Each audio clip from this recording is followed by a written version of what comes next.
Okay. Apparently, there's major protests at Wall Street today. Thousands of people um, just acting a fool, raising hell, expressing their constitutionally protected right. Um, and you'd think that we'd hear something about it in the news, but we've heard very little. Which is interesting because if 24 people call themselves Tea Party and set up shop anywhere, in the middle of a field in the Midwest, all the major networks somehow seem to fawn over themselves to present them as relevant. It is interesting.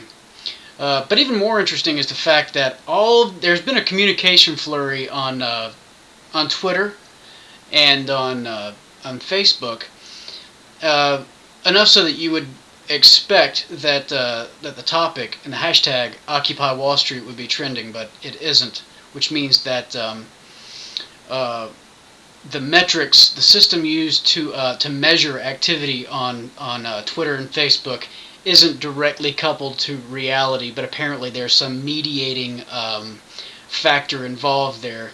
Someone can throw a switch and say this isn't really happening. Um, and at Yahoo Mail, apparently, they just refused to send any mail that had Occupy Wall Street in the text, in the content, or the subject line.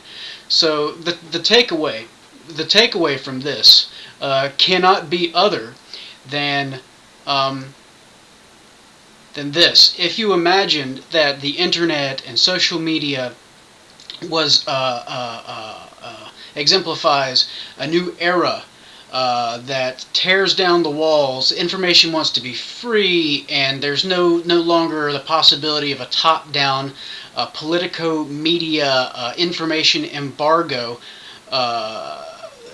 That's an illusion. It's not at all true.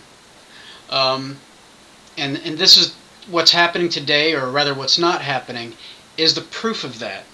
And so I think it's probably time for a recalibration uh, of our sensibilities regarding the efficacy, or putting too many democratic eggs in corporate controlled baskets. Um, and that is all for now.